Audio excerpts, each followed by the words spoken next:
Un saludo a todos por parte de la Asociación Colombiana de Inmunología, de su presidente Manuel Franco y de su vicepresidente John Mario González. Hoy tenemos una gran charla y tenemos el gusto de contar con la doctora Diana Castaño. Diana es bacterióloga, además tiene una maestría y un doctorado en ciencias biomédicas de la Universidad de Antioquia, donde es profesora asociada. Actualmente está vinculada al grupo de inmunología celular e inmunogenética de la Universidad de Antioquia y es profesora visitante de la Universidad de Pensilvania, donde se encuentra trabajando en algo muy interesante para todos, que son modelos de vacuna para SARS-CoV-2. Así que, Manuel y Diana, bienvenidos.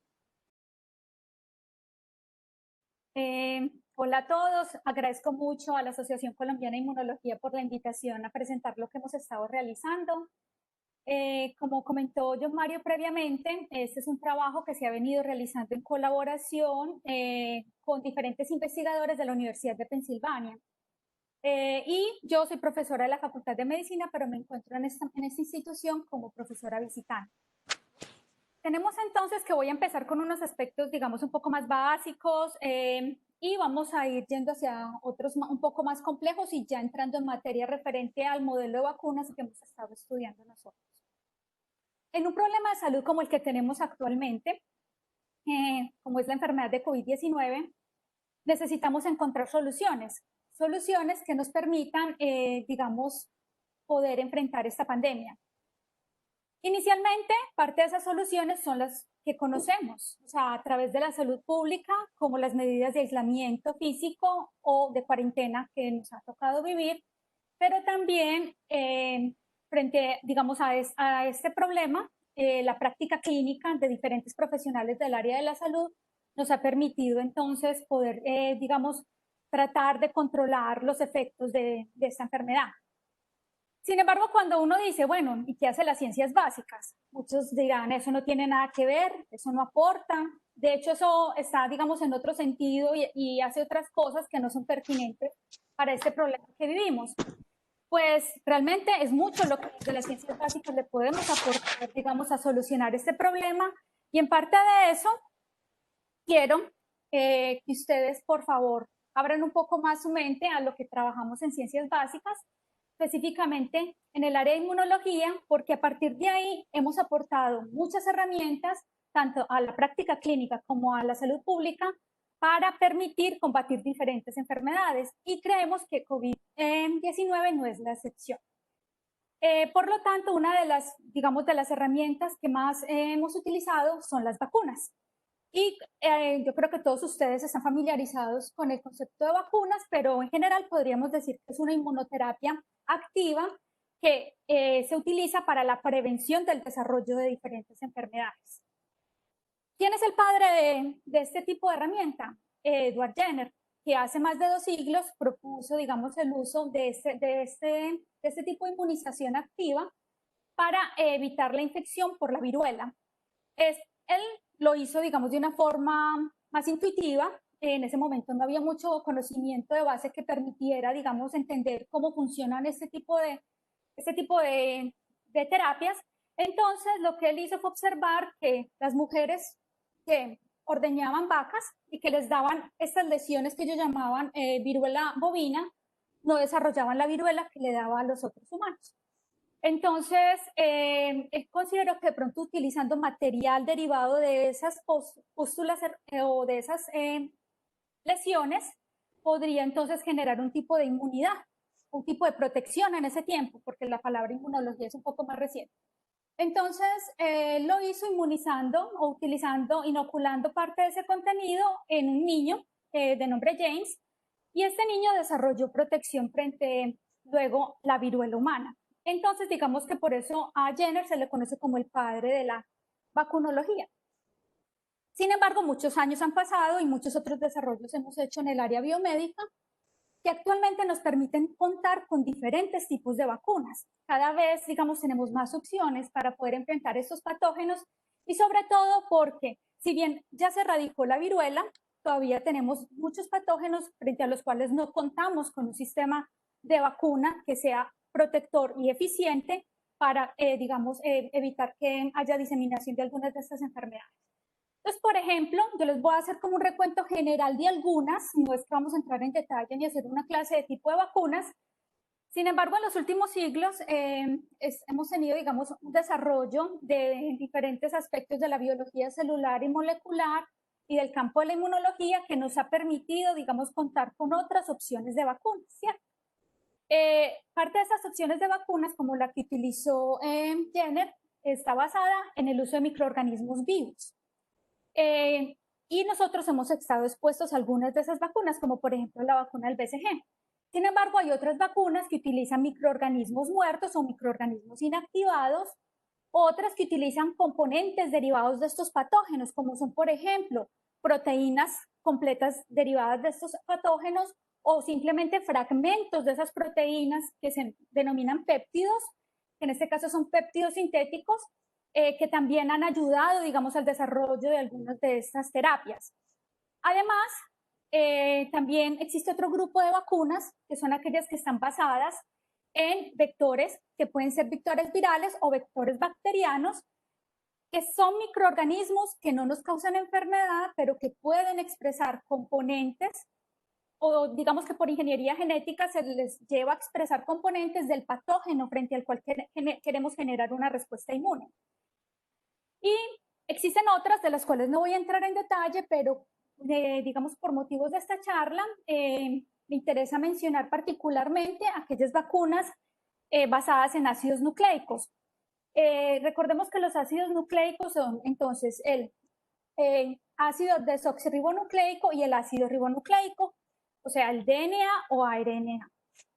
Entonces tenemos que este tipo de ácidos nucleicos, para los que de pronto no recuerdan o de pronto no tienen conocimiento, están principalmente en dos locaciones de la célula. Aquellos que son ADN, están principalmente entonces en el núcleo, son los que hacen parte integral de los cromosomas y es lo que conocemos como el genoma de las células.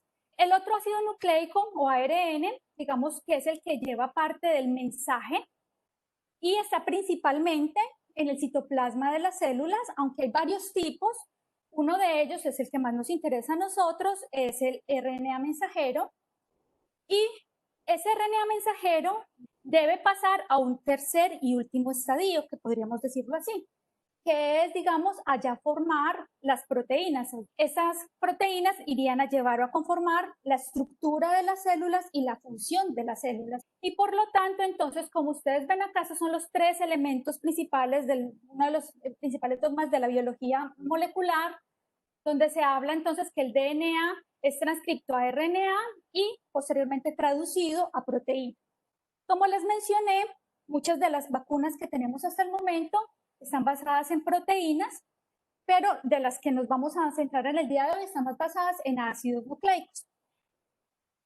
Entonces, es importante tener en cuenta que estos componentes que estamos viendo acá en la célula no solamente están en una célula eucariote, sino que también pueden estar haciendo parte del virus. Entonces, un virus como el SARS-CoV-2 es un virus envuelto que tiene un ácido nucleico que es RNA y, como ustedes ven en su estructura, tiene múltiples proteínas, ¿cierto? Algunas de ellas que son estructurales, que son importantes para mantener la estructura del virus. Digamos, una de las principales y más mencionadas es la proteína Spike, o en español espiga, pero yo la voy a seguir llamando proteína Spike OS. Y además tiene otras proteínas que ya no son estructurales o que son accesorias, que también ayudan, pues, digamos, a que este virus sea un virus completamente infeccioso.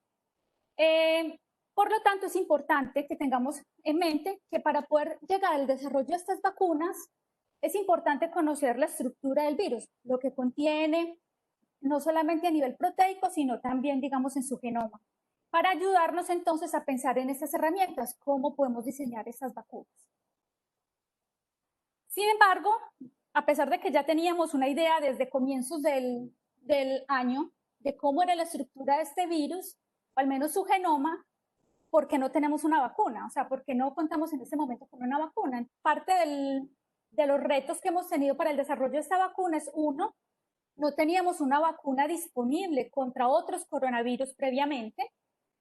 Dos, sí se habían hecho estudios, preclínicos que nos habían permitido, digamos, tener una idea o al menos un conocimiento previo que podía ser utilizado para el desarrollo de vacunas ya frente a otros coronavirus, en este caso frente a SARS-CoV-2.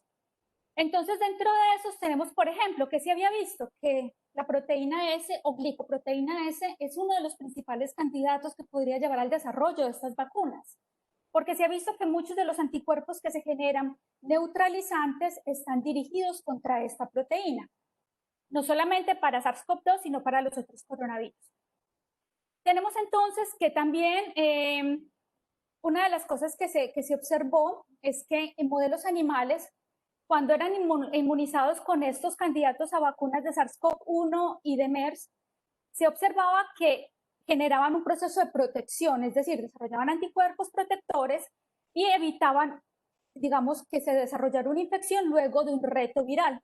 Y eso se ha visto en diferentes modelos animales. Sin embargo, existe un elemento de preocupación, y es que en algunos casos, sobre todo cuando se utilizaban vectores virales vivos, estas vacunas podían generar un efecto, digamos, contraproducente porque se asociaba con el desarrollo de un aumento de la enfermedad. Este tipo de potenciación o de aumento de la enfermedad lleva a un mayor daño pulmonar y a infiltración, digamos, de eosinófilos o unas respuestas que nosotros conocemos en inmunología más de un perfil TH2. Entonces, esto nos lleva también a llamar la atención de que tenemos que estar, digamos, también con la mirada abierta para evitar que los candidatos o las vacunas que desarrollemos para ese nuevo coronavirus no tengan ese tipo de respuesta. Adicional a esto, ¿qué hemos visto con lo que está pasando en los pacientes que nos pueden ayudar, digamos, en este proceso a poder desarrollar estos candidatos? Uno, que los pacientes que han sido infectados, la mayoría desarrollan anticuerpos neutralizantes, pero es importante decir la mayoría porque no todos los desarrollan y los niveles son variables, o sea, no todos hacen unos niveles altos, algunos inclusive son bajos. Esos anticuerpos por lo general se han visto que están dirigidos contra la proteína S, pero también contra un dominio que está contenido en esa proteína, que es el dominio de unión al receptor o RBD. Y otro aspecto que es importante tener en cuenta es que en estos modelos, en las personas, que inicialmente se infectaron con SARS-CoV-1 o con MERS, se han hecho estudios de seguimiento longitudinales para ver qué tanto dura la producción de estos anticuerpos neutralizantes. Y se ve que es baja, digamos que la temporalidad es relativamente baja, porque después de 2 o de 3 años, estos anticuerpos descienden drásticamente, lo que lleva a suponer que posiblemente, digamos, estos individuos no van a tener una protección a largo término frente a una reinfección.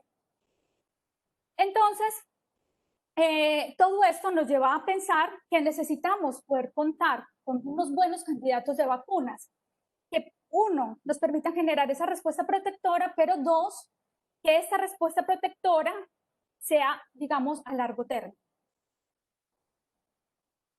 ¿A qué nos estamos refiriendo con respuesta protectora? Acá voy a tratar de hacer una descripción un poco general de la respuesta inmune que esperamos frente a este tipo de vacunas, que sería una respuesta que sería de memoria y que podría protegernos frente a una reinfección. Tenemos entonces que, frente a cualquier proceso de inmunización activa, lo que queremos entonces es que ese componente o la formulación de esa vacuna permita que componentes, digamos, asociados con ese patógeno o el patógeno entero, dependiendo del tipo de vacuna, lleguen a células del sistema inmune. En este caso, les estoy mostrando ejemplos de macrófagos y de células dendríticas. Esas células del sistema inmune innato van a ser las responsables de internalizar estos componentes, procesarlos y posteriormente presentarlos a células del sistema inmune adaptativo. Este trabajo lo hacen principalmente las células dendríticas y las primeras células que podrían estar siendo activadas a través de esas células dendríticas son las células T. Y estas células T a su vez serían también muy importantes para la activación de otras células que son llamadas células B, que cumplen un papel esencial en la respuesta inmunhumoral porque son las responsables de la producción de esos anticuerpos protectores o anticuerpos neutralizantes. Es también importante decir que no todas las células T se van a especializar en activar o en ayudar a los linfocitos B, sino que hay otras que también van a cumplir funciones de destrucción de las células infectadas, como son los linfocitos T citotóxicos.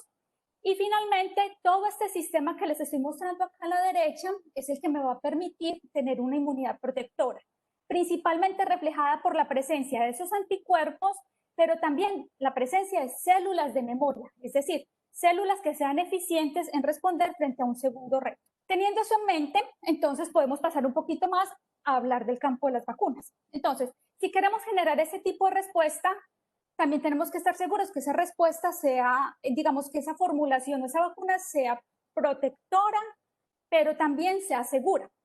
Entonces, para tener ese tipo de información, normalmente se requieren unos estudios preclínicos que toman años, o sea, porque no solamente es pensar en el tipo de vacuna, cómo la voy a diseñar, sintetizar, qué componentes quiero en esa formulación, sino que también necesito tener unos estudios donde yo vea aspectos in vitro e in vivo, por ejemplo, con modelos animales que me permitan tener una idea de que mi vacuna o mi candidato es seguro y está induciendo una buena memoria inmunológica. Como ustedes ven acá, eso normalmente toma bastantes años. Luego de eso, uno puede pasar a los estudios clínicos. Esos estudios clínicos se dividen principalmente en 3 fases. Cada uno de ellos también toma un tiempo considerable y después de eso tiene que venir un estudio por agencias reguladoras que aprueba o no aprueba el uso de este tipo de vacunas en humanos, digamos ya a alta escala. A partir de eso, la industria empezaría a hacer esa producción masiva de este tipo de vacunas para difundir en la población. Y ese es un aspecto que yo quiero llamar la atención en este momento, porque en la presente pandemia que vivimos, posiblemente vamos a necesitar más de un tipo de vacuna, porque es difícil que una sola industria sea capaz de cubrir toda la población, ¿cierto? Entonces es posible que apenas se aprueben, existen diferentes candidatos de esas vacunas de diferentes industrias, pero que si todas han tenido un buen, digamos, reporte de seguridad y de eficiencia, pueden ser buenos candidatos para usar. Finalmente, lo que hacemos es que después de que se empieza ya esa inmunización masiva de la población, de todas formas se siguen los procesos de monitoreo y de control de estas vacunas para, digamos, vigilar cualquier efecto adverso grave que se presente posteriormente en la población. Como ustedes ven, normalmente esa trayectoria toma bastante tiempo, pero como estamos en un momento coyuntural, para SARS-CoV-2 esto ha tomado lo que llevamos del año. Ha sido, digamos, una carrera contra el reloj y se están haciendo simultáneamente ambos tipos de estudios, tanto preclínicos como clínicos. Parte del trabajo que yo les voy a mostrar es más desde el aspecto preclínico, pero también existen ya reportes de lo que esos mismos sistemas de vacunas están haciendo en la fase clínica. Bueno, ¿qué candidatos tenemos para vacunas para SARS-CoV-2? Les vuelvo a mostrar una representación de lo que sería la estructura del virus, haciendo de pronto, digamos, un acercamiento a lo que es la proteína S, y en esta proteína lo que es el receptor, el dominio de unión al receptor, que es este componente el que se une, digamos, a los receptores de nuestras células para que se genere el proceso de infección. La mayoría de las vacunas están enfocadas en esta glicoproteína. Hasta el momento existen diferentes versiones o tipos de vacunas que están en estudios clínicos y preclínicos. Tenemos, por ejemplo, que existen candidatos de algunas de esas vacunas que están inactivadas, otras que son virus vivos atenuados. También se cuentan con algunas vacunas recombinantes, generar respuesta inmune frente a esta proteína S, y igualmente vectores virales principalmente. Finalmente tenemos las de ácidos nucleicos, que les mencionaba que son las de mi interés. Entonces, si ustedes ven, existen representación de diferentes tipos de vacunas que están siendo evaluadas. Hay en este momento 139 candidatos en estudios preclínicos. Eso es digamos, un número bastante considerable. Al igual que en estudios clínicos, en ese momento tenemos 30. Y de esos, de las vacunas que son, digamos, del foco de esta presentación, tenemos 6 que son basadas en RNA. Lo que quiere decir que tenemos una representación considerable dentro del grupo de las vacunas, digamos, totales. Es importante tener en cuenta esa parte de las vacunas de RNA, porque hasta el momento no tenemos ningún candidato de estas vacunas que haya sido aprobado para uso en humanos, inclusive para otros patógenos, otras condiciones clínicas. Sin embargo, actualmente estos 6 candidatos, digamos, están siendo evaluados y podrían ser unos de los primeros que permitan tener una vacuna RNA disponible para humanos. A pesar, digamos, entonces, de todo esto, al igual que otros sistemas de vacunas, estos tienen también sus ventajas y sus desventajas. Hablemos de las ventajas de estas vacunas de RNA primero. Para una pandemia como la que vivimos, una de las grandes ventajas es que permite un diseño y una síntesis rápida. Digamos, ayuda a que el desarrollo de este tipo de candidatos se pueda realizar, digamos, en un tiempo corto. También tenemos entonces que estas vacunas, lo que se ha visto en los estudios preclínicos, es que permite generar una respuesta inmune que es muy potente y que es muy potente inclusive desde una sola inmunización, que lleva a que sea pues interesante como candidato también para uso en humanos. Otro aspecto interesante de tener en cuenta es que las plataformas para generación de este tipo de vacunas son de bajo costo considerando el otro tipo de vacunas que les mencioné. Y hasta el momento lo que tenemos de estudios en preclínicos han mostrado una administración segura. No vamos a decir que es que uno no la siente o que no pasa nada. Al final voy a mostrar, digamos, algunos aspectos de lo que se ha visto con estas vacunas para SARS-CoV-2.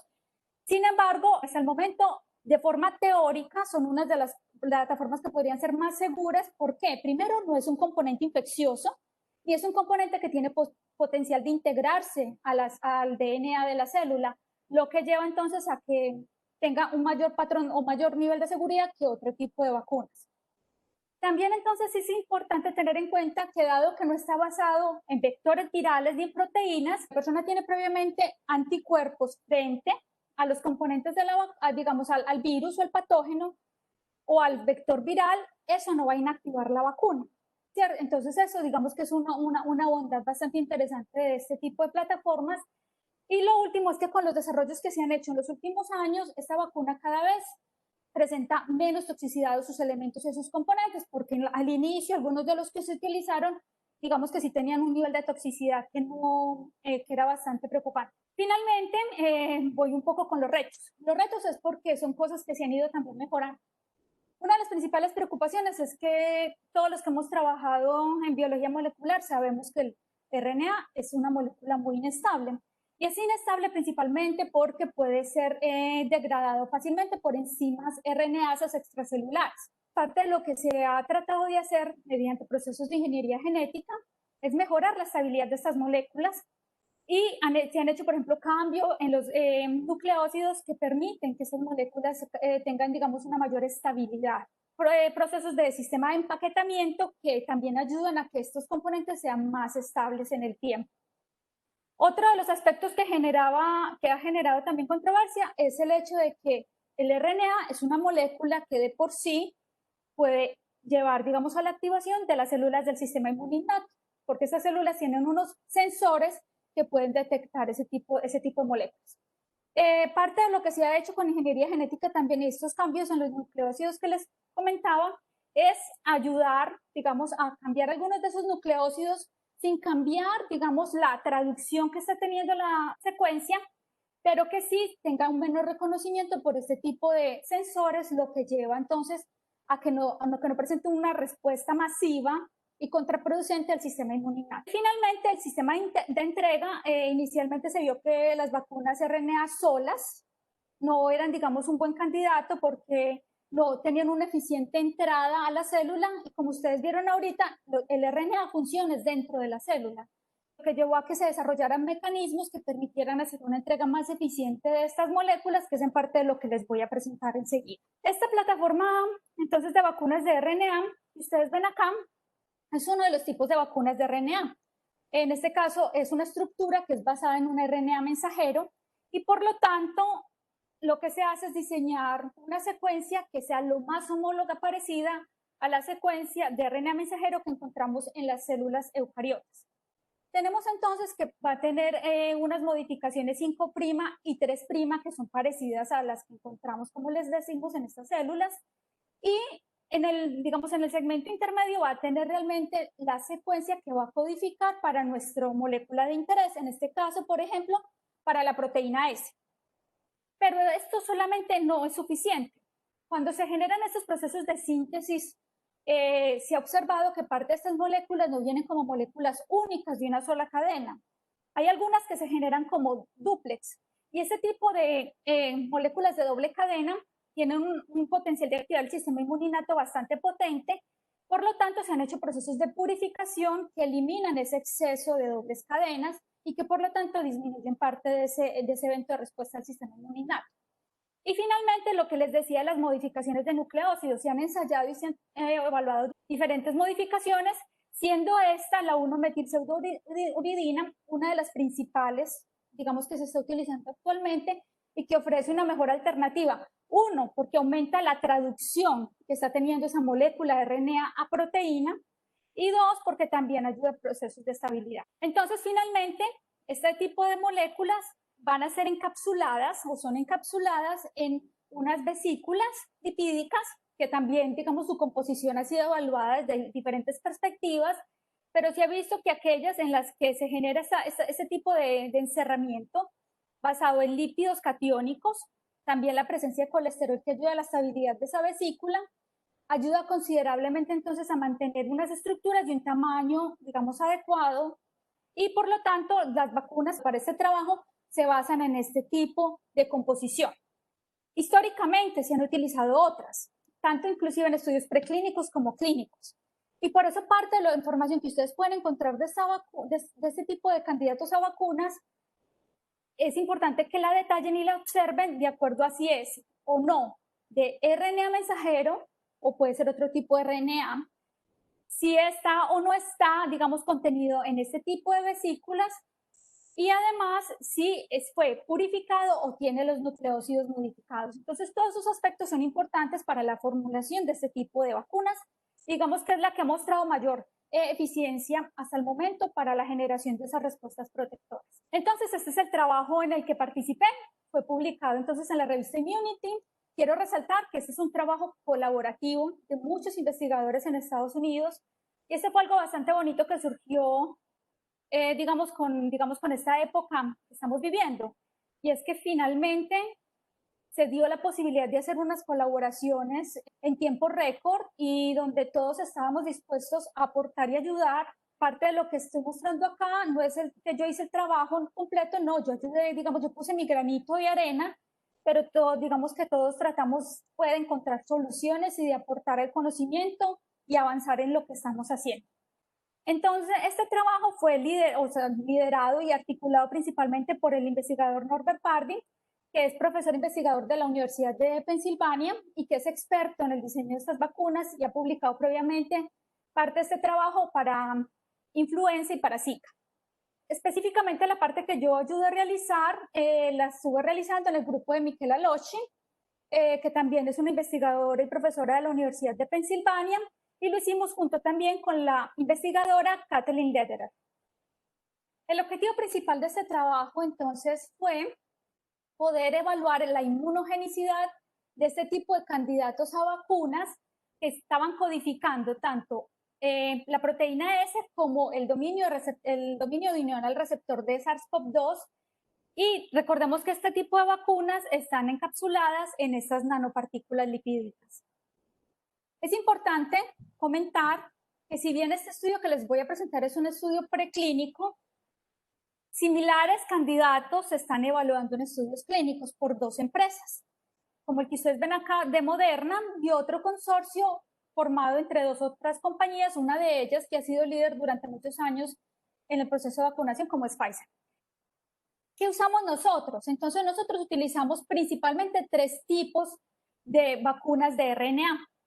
Una que codificaba la proteína completa de la spike o la proteína S, pero es importante tener en cuenta que esta secuencia tenía una mutación en el sitio que es el punto de clivaje de la furina. ¿Por qué? Porque esto le confería más estabilidad a la molécula.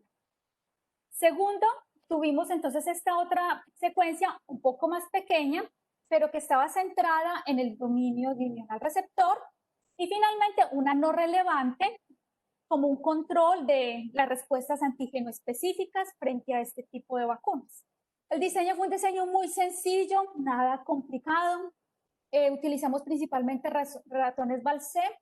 Estos ratones entonces tenían alrededor de 8 semanas de edad y en ese momento se les hizo una inmunización una sola dosis de la vacuna, no más, durante todo el transcurso del estudio.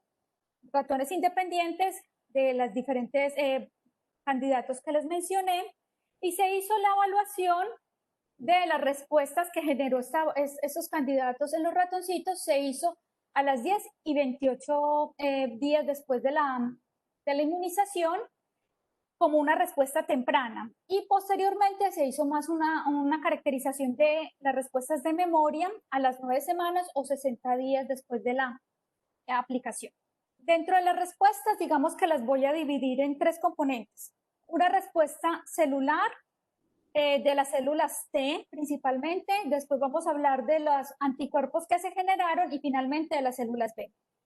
¿Qué encontramos de las células T? Entonces, para describir ese tipo de respuesta, decidimos evaluar en estos ratoncitos a los 10 días luego de la inmunización cómo se encontraban células T CD8 y células T CD4, tanto en el vaso como en el pulmón de estos ratones.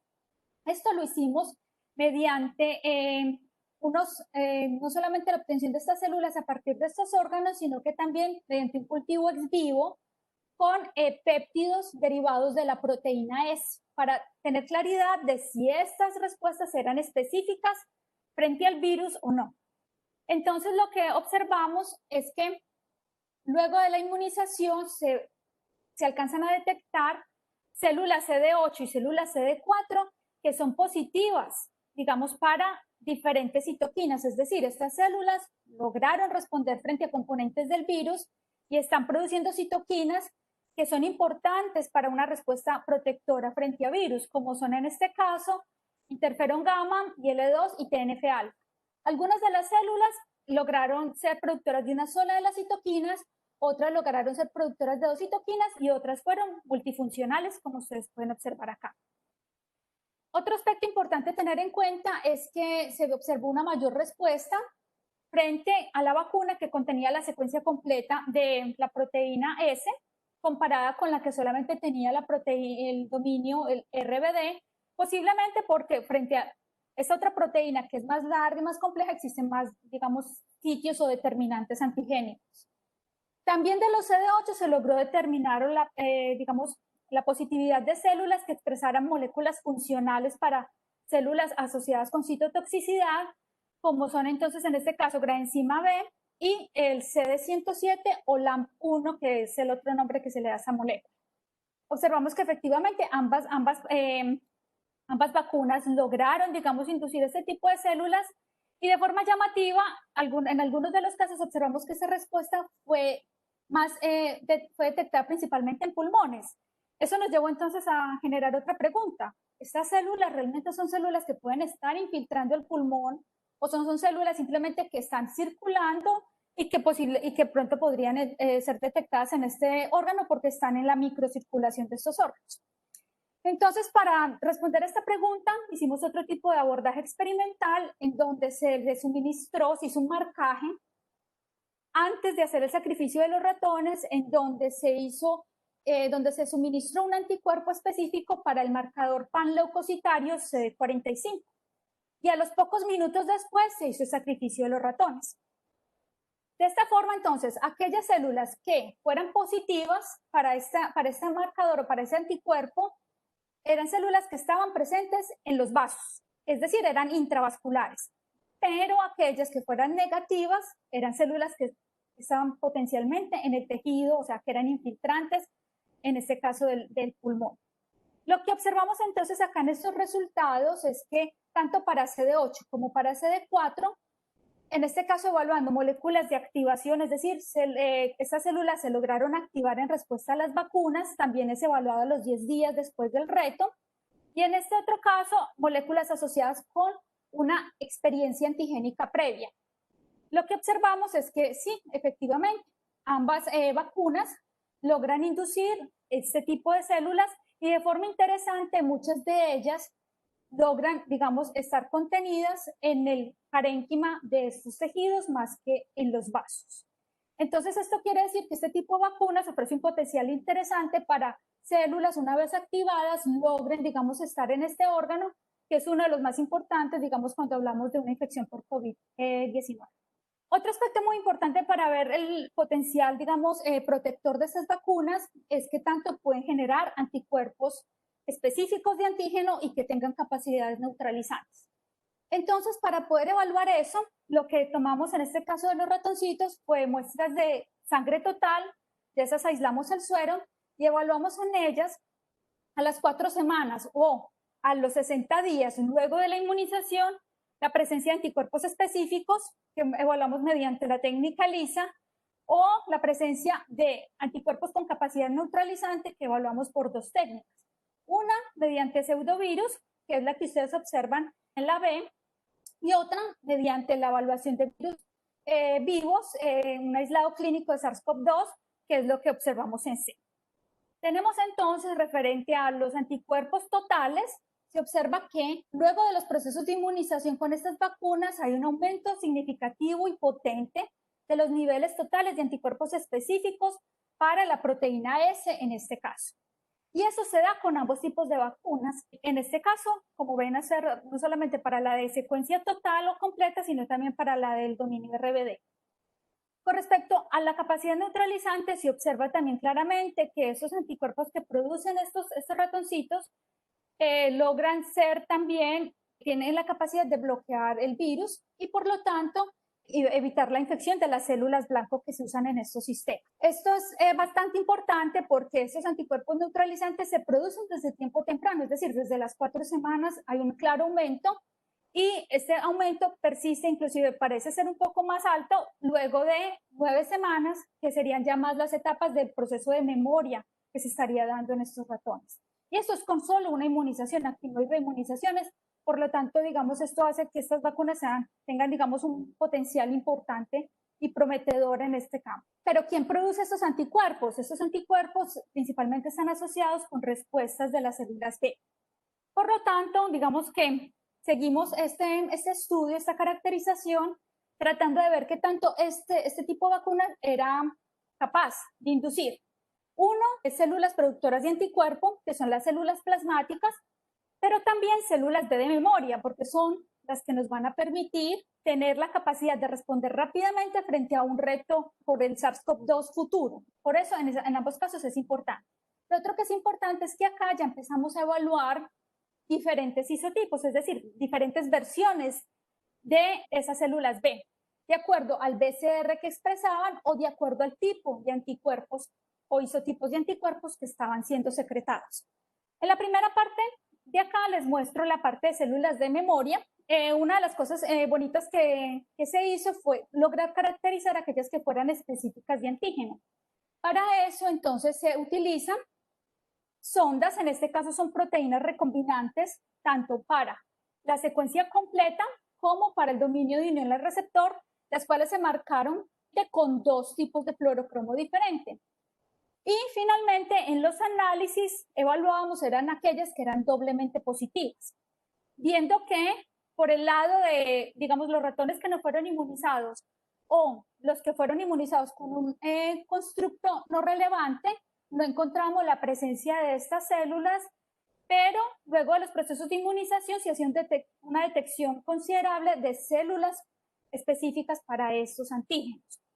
Aquí en la derecha, que es la sonda del dominio de unión al receptor, con células de memoria totales o aquellas que tienen un BCR IgG1 o que tienen un BCR IgG2. Y ustedes observan que ambos tipos de vacunas fueron capaces de inducir este tipo de respuesta. Y por lo tanto, entonces, estamos convencidos de que son, digamos, unos buenos candidatos para generar células B de memoria específicas de antígeno frente a esos componentes del virus. Como les comenté, evaluamos aquellas células B que ya se habían diferenciado a células productoras de anticuerpos. Esto lo hicimos ya a tiempos tardíos, las 9 semanas, y en este caso hicimos digamos, una tipificación más amplia de los diferentes isotipos o versiones de inmunoglobulinas o de anticuerpos que ustedes ven acá. Esto lo hicimos en células derivadas de médula ósea y la técnica utilizada fue el ELISpot. Se observa entonces que ambos tipos de vacuna logran generar esta respuesta, digamos, de células secretoras de anticuerpos y que principalmente esta respuesta es de los inmunoglobulinas IgG1 e IgG2, como ustedes observan acá, y se observa menor proporción otro tipo de inmunoglobulinas como IgA, IgE. Entonces, con este trabajo, básicamente, pues resumiendo acá, lo que logramos observar es que este tipo de vacunas, con una inmunización intramuscular, están induciendo una buena respuesta de células CD4 y CD8. En el caso de las células CD4, con una respuesta fuerte TH1, no somos los únicos que hemos reportado esto, otros artículos han reportado que este tipo de plataformas están generando esa respuesta TH1. También es importante porque esas respuestas no solamente se detectaron a nivel de vaso, sino que también se localizaron en el parénquima de los pulmones. Se observó la generación importante de células de memoria específicas de antígeno, así como de anticuerpos, altos niveles de anticuerpos con capacidad neutralizante en etapas ya de, digamos, de memoria en estos ratoncitos. Lo que entonces sugieren que este tipo de, digamos, de vacunas ofrecen potencial interesante para ser evaluado en humanos y que está siendo evaluado en humanos. Si bien nosotros no tuvimos la oportunidad de hacer un reto a estos ratones, quiero comentarles que previamente esto se ha hecho. Y esto se ha hecho, aquí les muestro dos de los candidatos de vacunas que están en este momento en estudios clínicos, pero que este trabajo es preclínico y se hizo tanto para primates no humanos como para ratones también Balsen. En ambos casos, entonces, en el cual participó el doctor Graham, que es uno, digamos, de los que más ha estado trabajando en esta parte de vacunas para SARS-CoV-2. En estos dos artículos se observan, digamos, resultados que van de la mano y que corroboran parte de lo que nosotros encontramos en nuestro modelo. A pesar de que estas vacunas son similares a las de nosotros, tienen una síntesis completamente diferente, la formulación es muy parecida, pero es un proceso de generación de la vacuna independiente, lo que nos lleva a pensar que efectivamente estos tipos de vacunas son bastante prometedoras, inclusive a través, digamos, de la aproximación de diferentes grupos de investigación. Un aspecto importante que ellos evaluaron fue el reto con el virus después de la inmunización, observando que en ambos casos fue protector y dos, que no generó parte de esa patología pulmonar o de aumento de la enfermedad asociado con los procesos de vacunación, que es uno de los aspectos, como les comenté hace un rato, que es importante tener en cuenta con este tipo de vacunas. Y como les dije, estas vacunas también están en estudios ya clínicos y ya tenemos reportes preliminares, pero que nos ayudan a tener una visualización de qué se puede esperar de esas vacunas para después. Entonces tenemos que esta, que es la que está, digamos, en este consorcio liderado, por ejemplo, por Moderna, se observa que si bien generan digamos, unas manifestaciones de tipo local como otras vacunas, la que principalmente fue, por ejemplo, dolor y que además pueden generar algún tipo de manifestaciones sistémicas, ¿cierto? En este caso, por ejemplo, como sensación de fatiga o dolor de cabeza, este tipo de manifestaciones fueron de leves a moderadas, siendo, digamos, más bajas con una primera inmunización. En este tipo de estudios clínicos ellos están ensayando 2 inmunizaciones. Y se ve que con la segunda inmunización se pueden generar, digamos, un poco más de estos eventos en mucha menor proporción, los eventos graves, bueno, con nivel 4, que son aquellos que requieren hospitalización o que llevan a un peligro pues, de la vida del paciente. Finalmente, aquí a la derecha, en este estudio clínico, por ejemplo, ustedes observan acá, ellos evaluaron los niveles de anticuerpos totales, pero también aquellos que tenían capacidad neutralizante, y se observa que al compararlo con el, digamos, el suero de pacientes convalecientes versus, digamos, antes de la inmunización, se observa un aumento tanto de esos anticuerpos específicos de virus como de aquellos con capacidad neutralizante, lo que sugiere que efectivamente, digamos, estas vacunas están mostrando que hasta el momento son seguras y tienen una capacidad protectora. Esto apoya a que este tipo de vacunas continúen su estudio, pero este es uno de los candidatos. Del otro candidato también tenemos un estudio preliminar o una publicación que es como preliminar de qué es lo que está pasando, reportando eventos muy parecidos. De aquellos no les traigo los eventos, digamos, locales, porque fueron, digamos, el principal también fue el dolor en el lugar de la aplicación, pero como ustedes ven es un dolor leve y además en este caso las manifestaciones sistémicas, y las manifestaciones sistémicas son parecidas a la anterior: fatiga, dolor de cabeza, sensación pues como si tuvieran una gripa común, pero además también acá se observó que había generación de esos anticuerpos específicos, y aquí les traigo la figura para la capacidad neutralizante de esos anticuerpos, donde se ve que comparado con pacientes convalecientes, los niveles de esos anticuerpos neutralizantes que se adquieren después de la vacuna son parecidos o superiores a estos individuos. Entonces, las conclusiones son muy parecidas de ambos estudios, a pesar de que son completamente independientes, y todo eso entonces apoya la posibilidad de que estos sean candidatos posteriormente para uso en humanos.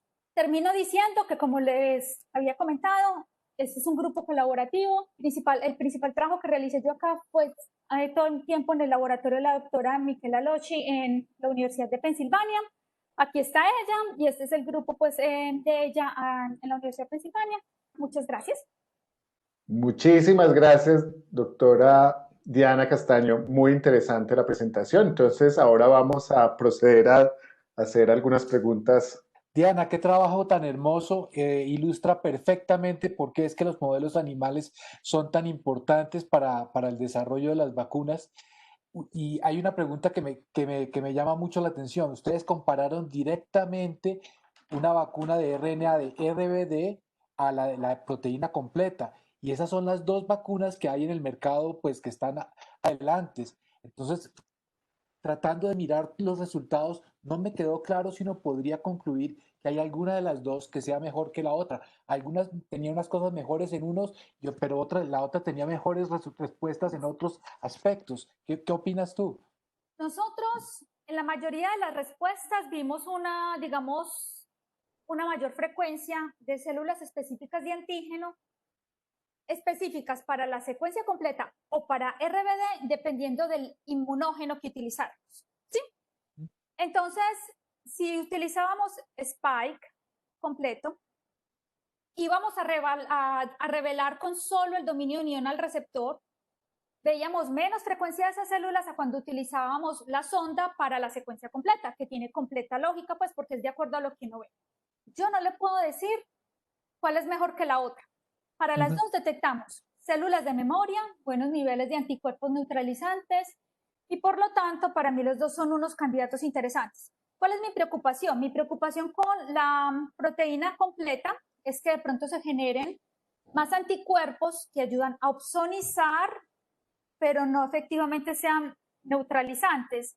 Y eso podría llevar a cierta potenciación digamos, asociada con los procesos de vacunación, que sean deletéreos más que, digamos, adecuados para el control. Cuando hablo del dominio de unión al receptor, digamos que es una respuesta más dirigida, y por lo tanto la mayor parte de los anticuerpos, digamos, tendrían la capacidad bien sea de opsonizar, pero también a la vez podrían ser neutralizantes por el sitio que están, digamos, al que estamos dirigiendo la respuesta. Entonces esa es mi preocupación, pero sin embargo habría que revisar y que evaluar si en algún momento se llegan a detectar este tipo de respuestas ADE o no frente a lo que está ocurriendo con estas vacunas. Particularmente, para nosotros, en modelos in vitro fue un poco más fácil y fue más claro ver las respuestas frente al dominio RBD, que es una vacuna de más fácil manejo porque es una secuencia más corta, porque las ondas para detectar las células específicas de antígenos son más fáciles de generar, pero eso no quiere decir que la otra no sea, digamos, buena. Correcto. Entonces, todavía es digamos, un aspecto abierto a debatir. Gracias. Perfecto. Diana, muy interesante. Me llama mucho la atención en los estudios de las células específicas de los antígenos virales, la localización. Este es un modelo donde se inmuniza a nivel muscular, y cuando se comparan dos órganos como el vaso y el pulmón, se encuentran que las células específicas están en el pulmón. ¿Cómo se puede explicar? Porque es muy interesante. Sí, de hecho, cuando nosotros empezamos a diseñar cómo nos íbamos, digamos, a enfocar en este estudio, nosotros dijimos, bueno, ¿evaluamos el pulmón o no? Fue una de las primeras preguntas, porque nosotros decíamos, bueno, nos interesa la respuesta que ocurre en el pulmón, pero la inmunización que estamos generando no es ahí. Y de hecho, si se ven como lo que se ha publicado estas vacunas, no muchas han evaluado lo que pasa a nivel pulmonar, pues No, para otros modelos. pues buenos. Entonces nosotros dijimos, no, apuntémosle no solamente a lo que pasa a nivel regional, de los nódulos linfáticos a los que drenan, que mucho de eso no lo estamos presentando en este trabajo, sino que es un trabajo que estamos próximos a publicar, sino también mirar qué pasa con las células, digamos, que ya van a nivel sistémico, ¿cierto? Al vaso. De todas formas, una de las cosas que observamos es que al ser intramuscular, mucha de la respuesta que vemos es a nivel de los nódulos linfáticos drenantes. Pero al ser los nódulos linfáticos drenantes también altamente irrigados, eso en parte explica por qué las respuestas en el vaso, ¿cierto? Y vemos un alto nivel de estas células en vaso, pero además eso también habla de procesos de recirculación de estas células y posiblemente eso es lo que les esté llevando a que puedan ingresar, digamos, vía circulación a pulmón. Una cosa que no hicimos acá y que han hecho otros estudios preclínicos es ver el fenotipo de estas células. Y he demostrado que estas células tienen un fenotipo de memoria central y de memoria efectora, lo que en parte podría explicar por qué ellas de pronto pueden cambiar su fenotipo y de pronto ser más eficientes a la hora de infiltrar el pulmón. Sin embargo, desconocemos cuáles son esos receptores de quemoquinas o esas moléculas de adhesión que pueden estar favoreciendo este tipo de infiltración o de este tipo de migración. Y aprovecho para hacer la anotación, y es que es mucho lo que desconocemos de cómo funciona una vacuna de ácidos nucleicos, tanto para DNA como para RNA. La mayoría de las respuestas que hemos estudiado a nivel inmunológico son con proteínas y aptenos. Y apenas eso es lo que estamos tratando de entender, cómo es que funciona este sistema y si es parecido o no a lo que ya conocemos de las respuestas inmunes. Perfecto. Bueno, Diana, estamos muy contentos que una colombiana, como muchos otros, esté trabajando, solucionando uno de los graves problemas que se nos atraviesa ahora, que es la pandemia por COVID-19. Una de las grandes preocupaciones es la vacuna. Los colombianos están ansiosos y vemos noticias todos los días. ¿Cuál es su pensamiento acerca de la vacuna de COVID-19? O sea, ¿cuáles son sus comentarios generales? Bueno, mis comentarios generales es que, menos mal, tenemos ya bastantes candidatos que están, digamos, siendo probados en la parte preclínica y clínica, que digamos que esperamos que se puedan generar como potenciales vacunas en el futuro y en un futuro cercano. Esperamos que ese futuro no sea un futuro muy lejano porque algunas de ellas ya están en fases 2 y 3 de estudio. Mi perspectiva muy personal es que considero que no se va a necesitar una sola vacuna, se van a necesitar posiblemente la aprobación de varias. ¿Por qué? Porque es que, a diferencia de lo que pasaba antes en la humanidad, tenemos una pandemia y el número de personas que tenemos que inmunizar es considerablemente mayor a lo que de pronto hubiéramos presupuestado hace un año atrás, ¿cierto? Con cualquier otro tipo de vacuna. Por lo tanto, el número de dosis que pueden estar disponibles o que una sola industria puede alcanzar a producir no van a ser suficientes para suplir las necesidades que tenemos. Por lo tanto, es muy probable que se aprueben varias, que tengamos la posibilidad de varias y que dependiendo a ya las regulaciones internas de cada país, se decidan cuáles de acuerdo a, digamos, el costo y a la disponibilidad son las que van a decidir utilizar en cada región del mundo. Perfecto, muchísimas gracias. Bueno, sabemos que todavía vas a estar un tiempo en Filadelfia. Espero que este trabajo rinda mucho más frutos y agradecemos a nombre de la Asociación Colombiana de Inmunología, la COI, del presidente Manuel Franco y del mío propio. Muchas gracias, Diana. Mil gracias a ustedes por el tiempo, por estar interesados en este trabajo y espero pues que sí, que tengamos soluciones pronto. Gracias.